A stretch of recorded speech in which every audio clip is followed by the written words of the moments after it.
Hello everyone ਅੱਜ ਅਬਸਟਰੈਕਟ algebra ਦੀ ਇਸ lecture series ਦੇ ਵਿੱਚ ਅਸੀਂ ਨੈਕਸਟ ਥਿਓਰਮ ਕਰਨ ਜਾ ਰਹੇ ਹਾਂ। ਆਰਡਰ ਆਫ ਐਨ ਐਲੀਮੈਂਟ ਦੇ ਰਿਲੇਟਡ ਹੈ ਬੱਚੇ, ਤੇ ਇੰਪੋਰਟੈਂਟ ਥਿਓਰਮ ਹੈ। ਪ੍ਰੀਵੀਅਸ ਈਅਰ ਐਗਜ਼ਾਮਸ ਦੇ ਵਿੱਚ ਵੀ ਕਾਫੀ ਵਾਰ ਦੇਖਣ ਨੂੰ ਮਿਲਦੀ ਹੈ, ਪਲੱਸ ਸ਼ਾਰਟ ਨੋਟ, ਜ਼ਿਆਦਾਤਰ ਸ਼ਾਰਟ ਨੋਟ ਹੈ ਜਿਹੜਾ ਉਹਦੇ ਵਿੱਚ ਦੇਖਣ ਨੂੰ ਮਿਲਦੀ ਹੈ।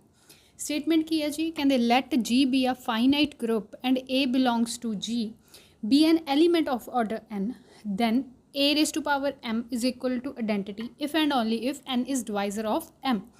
ਕਹਿੰਦੇ ਜੇ ਜੀ ਸਾਡੇ ਕੋਲ ਇੱਕ ਫਾਈਨਾਈਟ ਗਰੁੱਪ ਆ, ਉਹਦੇ ਵਿੱਚੋਂ ਅਸੀਂ ਕੋਈ ਐਲੀਮੈਂਟ ਲਿਆ, ਉਸ ਐਲੀਮੈਂਟ ਦਾ ਆਰਡਰ ਕੀ ਆ ਸਾਡੇ ਕੋਲ n, ਦੈਨ a ਦੀ power m equal to e ਉਦੋਂ ਹੀ ਪੋਸੀਬਲ ਹੈ ਜਦੋਂ n ਕੀ ਦਾ ਡਿਵਾਈਜ਼ਰ ਹੋਵੇ, m ਦਾ ਡਿਵਾਈਜ਼ਰ ਹੋਵੇ। ਹੁਣ ਜੇ ਕਿਸੇ ਨੂੰ ਆਰਡਰ ਆਫ ਐਨ ਐਲੀਮੈਂਟ ਦੀ ਡੈਫੀਨੇਸ਼ਨ ਨਹੀਂ ਕਲੀਅਰ, ਤਾਂ ਬੱਚੇ ਤੁਸੀਂ ਪ੍ਰੀਵੀਅਸ ਜਿਹੜੀ ਸਾਡੀ ਵੀਡੀਓ ਸੀ ਤੁਸੀਂ ਉਹਨੂੰ ਦੇਖ ਸਕਦੇ ਹੋ। ਉਹਦੇ ਵਿੱਚ ਮੈਂ ਬਹੁਤ ਹੀ ਕਲੀਅਰਲੀ ਟਰਾਈ ਕੀਤੀ ਹੈ ਸਮਝਾਉਣ ਦੀ ਕਿ ਆਰਡਰ ਆਫ ਐਨ ਐਲੀਮੈਂਟ ਕੀ ਹੁੰਦਾ ਹੈ, ਕਿਉਂਕਿ ਜਦ ਤੱਕ ਸਾਨੂੰ ਡੈਫੀਨੇਸ਼ਨ ਨਹੀਂ ਕਲੀਅਰ ਹੋਏਗੀ ਉਦੋਂ ਤੱਕ ਅਸੀਂ ਥਿਓਰਮ ਨੂੰ ਪ੍ਰੂਵ ਨਹੀਂ ਕਰ ਪਾਵਾਂਗੇ ਜਾਂ ਥਿਓਰਮ ਨੂੰ ਸਮਝ ਨਹੀਂ ਪਾਵਾਂਗੇ। ਇਸ ਲਈ ਮੈਂ ਇਹੀ ਕਹੂੰਗੀ ਪਹਿਲਾਂ ਤੁਸੀਂ ਆਰਡਰ ਆਫ ਐਨ ਐਲੀਮੈਂਟ ਦੀ ਡੈਫੀਨੇਸ਼ਨ ਆ ਜਿਹੜੀ ਉਹ ਚੰਗੀ ਤਰ੍ਹਾਂ ਸਮਝ ਲਓ। ਦੇਖੋ ਹੁਣ ਮੈਂ ਜੇ ਇਹਦਾ ਪ੍ਰੂਫ ਕਰਾਉਣਾ ਚਾਹੇ, ਮੈਂ ਇਹਦੇ ਵਿੱਚ ਨਹੀਂ ਜਾਊਂਗੀ ਕਿਉਂਕਿ ਬੁੱਕ ਦੇ ਵਿੱਚ ਕਈ ਸਟੂਡੈਂਟਸ ਨੂੰ ਹੁੰਦਾ ਮੈਮ ਈਜ਼ੀ ਜੇ ਕਰਾ ਦਿਓ, ਸਾਨੂੰ ਤਾਂ ਬੁੱਕ ਦੇ ਵਿੱਚ ਸਿੰਬਲਸ ਦੇਖ ਕੇ ਇਹ ਹੋਣ ਲੱਗ ਜਾਂਦਾ ਵੀ ਕੀ ਲਿਖਿਆ ਹੋਇਆ। ਦੇਖੋ ਆਪਣੇ ਵੇ ਦੇ ਵਿੱਚ ਜੇ ਅਸੀਂ ਸਮਝਣਾ ਚਾਹੀਏ ਕੀ ਕਹਿ ਰਿਹਾ, ਕਹਿੰਦਾ ਕੋਈ ਇੱਕ ਗਰੁੱਪ ਹੈ ਜੀ, ਇਹ ਇੱਕ ਫਾਈਨਾਈਟ ਗਰੁੱਪ ਆ। ਇਸ ਫਾਈਨਾਈਟ ਗਰੁੱਪ ਦੇ ਵਿੱਚੋਂ ਅਸੀਂ ਇੱਕ ਐਲੀਮੈਂਟ ਲਿਆ ਏ, ਇਸ ਏ ਦਾ ਆਰਡਰ ਕੀ ਆ ਸਾਡੇ ਕੋਲ n। ਜਦੋਂ ਬੱਚੇ ਅਸੀਂ ਆਰਡਰ ਦੀ ਗੱਲ ਕਰਦੇ ਹਾਂ, ਇਸ ਦਾ ਮਤਲਬ ਇਹਦੇ ਨਾਲ ਡੈਫੀਨੇਸ਼ਨ ਕੀ ਆ ਜਾਂਦੀ ਹੈ ਕਿ ਜਦੋਂ ਅਸੀਂ ਏ ਦੀ ਪਾਵਰ n ਕੀਤਾ, ਆਨਸਰ ਕੀ ਆਏਗਾ? ਆਇਡੈਂਟੀਟੀ। ਹੁਣ ਇੱਕ ਕੁਐਸਚਨ ਹੋਰ ਅਰਾਈਜ਼ ਇੱਥੇ ਹੁੰਦਾ ਕਿ ਉਹਨਾਂ ਨੇ ਮੈਂਸ਼ਨ ਤਾਂ ਕੀਤਾ ਨਹੀਂ ਕਿ ਗਰੁੱਪ ਅੰਡਰ ਮਲਟੀਪਲੀਕੇਸ਼ਨ ਆ ਕਿ ਗਰੁੱਪ ਅੰਡਰ ਐਡੀਸ਼ਨ ਆ। ਦੈਨ ਫਿਰ ਅਸੀਂ ਕਿਵੇਂ ਲੈ ਸਕਦੇ ਹਾਂ ਕਿ ਏ ਦੀ ਪਾਵਰ n ਲੈਣਾ ਜਾਂ ਫਿਰ an ਇਕੁਅਲ ਟੂ 0 ਲੈਣਾ।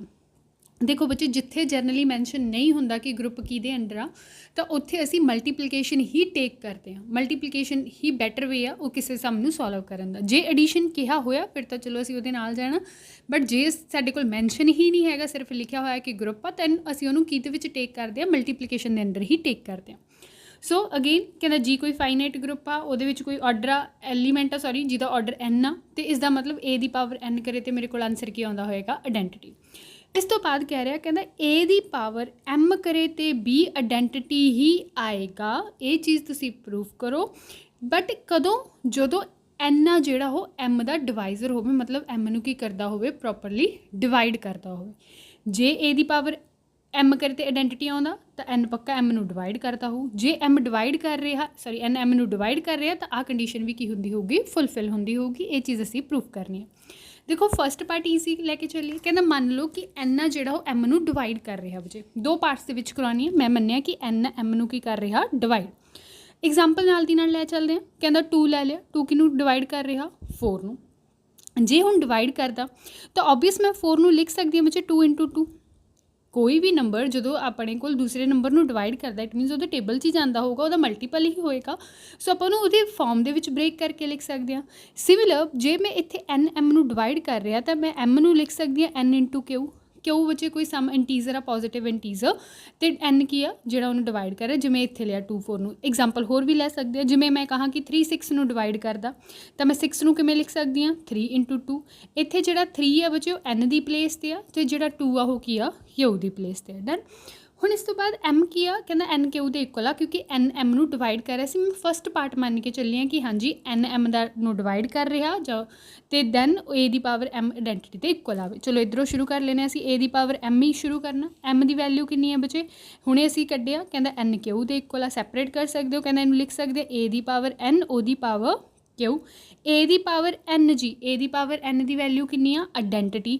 ਕਿਉਂ? ਕਿਉਂਕਿ ਉਹਨਾਂ ਨੇ ਪਹਿਲਾਂ ਹੀ ਸਟੇਟਮੈਂਟ 'ਚ ਦੇ ਰੱਖਿਆ ਕਿ n ਆ ਜਿਹੜਾ ਉਹ ਕੀ ਆ? ਆਰਡਰ ਆ a ਦਾ। ਜੇ ਆਰਡਰ ਆ, ਇਸ ਦਾ ਮਤਲਬ a ਦੀ ਪਾਵਰ n ਕਰੇ ਤਾਂ ਆਨਸਰ ਕੀ ਹੋਏਗਾ? ਆਇਡੈਂਟੀਟੀ। ਇਹ ਬਣ ਗਿਆ ਆਇਡੈਂਟੀਟੀ ਦੀ ਪਾਵਰ q। ਬੱਚੇ ਆਇਡੈਂਟੀਟੀ ਦੀ ਪਾਵਰ ਜੋ ਮਰਜ਼ੀ ਕਰ ਲਓ, ਆਨਸਰ ਹਮੇਸ਼ਾ ਆਇਡੈਂਟੀਟੀ ਹੀ ਰਹਿੰਦਾ, ਕਿਉਂਕਿ ਅੰਡਰ ਮਲਟੀਪਲੀਕੇਸ਼ਨ ਜੇ ਆਪਾਂ ਜਰਨਲੀ ਦੇਖੀਏ ਤਾਂ ਆਇਡੈਂਟੀਟੀ 1 ਹੁੰਦੀ ਆ। 1 ਦੀ ਜਿੰਨੀ ਮਰਜ਼ੀ ਪਾਵਰ ਕਰ ਲਓ, ਆਨਸਰ ਕੀ ਰਹੇਗਾ? 1 ਹੀ ਰਹੇਗਾ। ਤਾਂ ਇੱਥੇ ਵੀ ਕੀ ਰਹੂਗਾ? ਆਇਡੈਂਟੀਟੀ ਹੀ ਰਹੇਗਾ। ਸੋ ਫਸਟ ਪਾਰਟ ਜਿਹੜਾ ਸਾਡਾ ਸੀਗਾ, ਕਹਿੰਦਾ ਜੇ n ਆ ਜਿਹੜਾ m ਨੂੰ ਡਿਵਾਈਡ ਕਰ ਰਿਹਾ ਤਾਂ a ਦੀ ਪਾਵਰ m ਕਰੇ 'ਤੇ ਵੀ ਆਨਸਰ ਕੀ ਆਉਂਦਾ ਹੋਊਗਾ? ਆਇਡੈਂਟੀਟੀ ਹੀ ਆਉਂਦਾ ਹੋਊਗਾ। ਇਹ ਸੀ ਫਸਟ ਪਾਰਟ। ਹੁਣ ਇਹਦਾ ਕਨਵਰਸ ਦੇਖਣਾ। ਕਨਵਰਸ ਦੇ ਵਿੱਚ ਅਸੀਂ ਕੀ ਲੈ ਕੇ ਚੱਲਾਂਗੇ ਕਿ ਜਿਹੜਾ a ਦੀ ਪਾਵਰ m ਆ ਉਹ ਕਰੇ ਤੇ ਆਇਡੈਂਟੀਟੀ ਆਉਂਦਾ ਤੇ ਪ੍ਰੂਫ ਕੀ ਕਰਨਾ ਹੋਊਗਾ ਕਿ m ਨੂੰ ਕੀ ਕਰ ਰਿਹਾ, ਡਿਵਾਈਡ ਕਰ ਰਿਹਾ ਜਾਂ ਡਿਵਾਈਜ਼ਰ ਆ ਉਹਦਾ। ਸੋ ਇੱਥੇ ਹੋਪ ਸੋ ਇੱਥੇ ਤੱਕ ਕਲੀਅਰ ਹੋਇਆ। ਸੋ ਹੁਣ ਨੈਕਸਟ ਪਾਰਟ ਦੇਖਦੇ ਹਾਂ। ਅਸੀਂ ਕਨਵਰਸ ਦੇ ਵਿੱਚ ਲੈਟ ਕੀਤਾ, ਸਪੋਜ਼ ਕੀਤਾ ਕਿ a ਦੀ ਪਾਵਰ m ਕਰੇ ਤੇ ਆਨਸਰ ਕੀ ਮਿਲਦਾ, ਆਇਡੈਂਟੀਟੀ। ਪ੍ਰੂਫ ਕੀ ਕਰਨਾ ਕਿ m ਨੂੰ ਕੀ ਕਰ ਰਿਹਾ, ਡਿਵਾਈਡ। ਇਹ ਕੀ ਹੈ ਜੀ, ਟੂ ਪ੍ਰੂਫ। ਹੁਣ ਬੱਚੇ ਜੇ ਆਪਾਂ ਇਹ ਕਰਨਾ ਕਿ ਡਿਵਾਈਡ ਕਰਦਾ, ਆਪਾਂ ਮੰਨ ਕੇ ਚੱਲ ਪਓ ਕਿ ਡਿਵਾਈਡ ਨਹੀਂ ਕਰ ਰਿਹਾ, ਡਿਵਾਈਡ ਨਹੀਂ ਕਰਦਾ, ਇਸ ਦਾ ਮਤਲਬ ਜਦੋਂ ਅਸੀਂ ਡਿਵੀਜ਼ਨ ਐਲਗੋਰਿਦਮ ਦੇ ਨਾਲ ਇਹਨੂੰ ਲਿਖ ਸਕਦੇ ਹਾਂ, ਕਿਉਂਕਿ ਜਦੋਂ ਆਪਾਂ ਕੋਈ ਟਰਮ ਡਿਵਾਈਡ ਕਰਦੀ ਹੈ ਜਾਂ ਨਹੀਂ ਕਰਦੀ ਤਾਂ ਆਪਾਂ ਨੰਬਰ ਨੂੰ ਕਿਵੇਂ ਲਿਖ ਲੈਂਦੇ ਹਾਂ, ਕਹਿੰਦਾ n = m³ + r। ਦੇਖੋ ਐਗਜ਼ਾਮਪਲ ਨਾਲ ਸਮਝਾਉਂਗੀ। ਜਿਵੇਂ ਮੈਂ ਕਹਾਂ ਕਿ 2 ਆ, 5 ਅਤੇ 2 ਦੇ ਵਿੱਚ ਮੈਂ ਰਿਲੇਸ਼ਨ ਦੇਖ ਰਹੀ ਹਾਂ ਕਿ 2 5 ਨੂੰ ਡਿਵਾਈਡ ਕਰ ਰਿਹਾ ਜਾਂ ਨਹੀਂ ਕਰ ਰਿਹਾ। 2 ਅਤੇ 5 ਦੋ ਨੰਬਰ ਲੈ ਲਏ। ਦੇਖੋ ਕਰ ਨਹੀਂ ਰਿਹਾ ਕਿਉਂਕਿ ਇਹਦੇ ਵਿੱਚ ਜਦੋਂ ਅਸੀਂ ਡਿਵਾਈਡ ਕਰਾਂਗੇ ਰਿਮਾਈਂਡਰ ਕਿੰਨਾ ਬਚੂਗਾ, 1। ਤਾਂ ਕੀ ਮੈਂ 5 ਨੂੰ ਐਵੇਂ ਲਿਖ ਸਕਦੀ ਹਾਂ, 5 = 2 × 2 + 1। ਕੋਈ ਵੀ ਨੰਬਰ ਬੱਚੇ ਜਦੋਂ ਅਸੀਂ ਕਿਸੇ ਵੀ ਨੰਬਰ ਨਾਲ ਡਿਵਾਈਡ ਕਰਕੇ ਦੇਖਦੇ ਹਾਂ, ਜਾਂ ਤਾਂ ਉਹ ਪ੍ਰੋਪਰਲੀ ਡਿਵਾਈਡ ਹੋ ਜਾਂਦਾ ਜਾਂ ਸੈਕਿੰਡ ਕੇਸ ਕੀ ਬਚਦਾ, ਸਾਡੇ ਕੋਲ ਕੋਈ ਨਾ ਕੋਈ ਰਿਮਾਈਂਡਰ ਬਚਦਾ। ਇਹਨੂੰ ਹੀ ਡਿਵੀਜ਼ਨ ਐਲਗੋਰਿਦਮ ਕਹਿੰਦੇ ਆ। ਜਦੋਂ ਡਿਵੀਜ਼ਨ ਐਲਗੋਰਿਦਮ 'ਚ ਅਸੀਂ ਗੱਲ ਕਰਦੇ ਹਾਂ, ਦੋ ਇੰਟੀਜ਼ਰਸ ਨੇ ਜਾਂ ਦੋ ਨੰਬਰਸ ਨੇ ਜਿਨ੍ਹਾਂ ਨੂੰ ਅਸੀਂ ਡਿਵਾਈਡ ਕਰ ਰਹੇ ਹਾਂ, ਕਹਿੰਦਾ ਉਹਨੂੰ ਕਿਵੇਂ ਲਿਖ ਸਕਦੇ ਹਾਂ ਫਿਰ, m = n³ + r।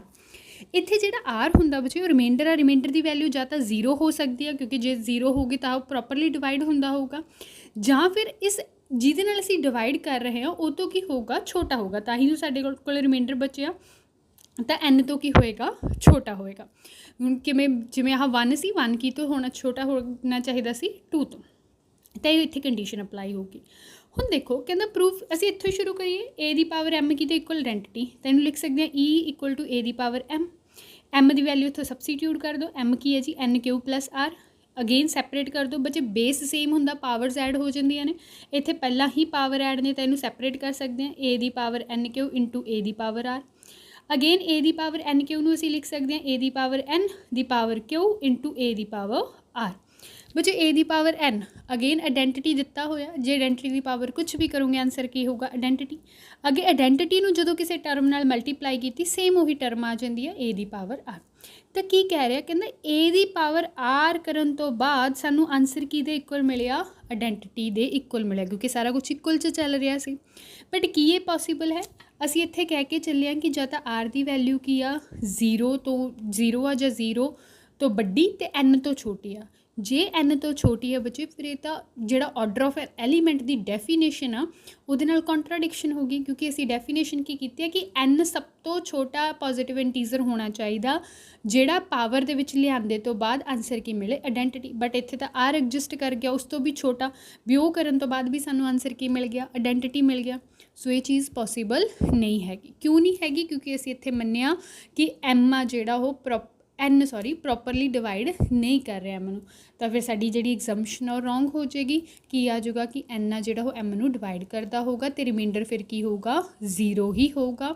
ਬਚਿਆ ਕਿ m ਕਿਹਦੇ equal, sum of n q ਦੇ ਇਕੁਅਲ ਆ। ਸੋ ਇਹੀ ਚੀਜ਼ ਅਸੀਂ ਪ੍ਰੂਫ ਕਰਨੀ ਸੀ। ਆਈ ਹੋਪ ਤੁਹਾਨੂੰ ਕਲੀਅਰ ਹੋਇਆ ਹੋਏਗਾ। ਕੋਈ ਵੀ ਡਾਊਟ ਹੋਏ ਬੱਚੇ, ਤੁਹਾਨੂੰ PDF ਚਾਹੀਦੀ ਹੈ ਜਾਂ ਕਿਹੜੀ ਬੁੱਕ 'ਚੋਂ ਮੈਂ ਫੋਲੋ ਕਰ ਰਹੀ ਹਾਂ, ਕੋਈ ਵੀ ਇਸ ਰਿਗਾਰਡਿੰਗ ਕੋਈ ਡਾਊਟ ਹੋਵੇ ਤਾਂ ਤੁਸੀਂ ਟੈਲੀਗ੍ਰਾਮ ਚੈਨਲ ਆ ਜਿਹੜਾ ਉਹ ਜੁਆਇਨ ਕਰ ਸਕਦੇ ਹੋ ਫਰਦਰ ਇਨਕੁਆਇਰੀਜ਼ ਦੇ ਲਈ, ਜਾਂ ਫਿਰ ਜੇ ਤੁਹਾਨੂੰ ਨੋਟਸ ਚਾਹੀਦੇ ਨੇ ਨੋਟਸ ਦੇ ਲਈ ਲਿੰਕ ਆ ਜਿਹੜਾ ਮੈਂ ਪਿਨ ਅਪ ਕਰ ਦੂੰਗੀ ਕਮੈਂਟ ਬਾਕਸ ਦੇ ਵਿੱਚ। ਈਵਨ ਤੁਸੀਂ ਕਮੈਂਟ ਬਾਕਸ ਦੇ ਵਿੱਚ ਵੀ ਫੀਡਬੈਕ ਆਪਣੀ ਦੇ ਸਕਦੇ ਹੋ। Thank you for watching.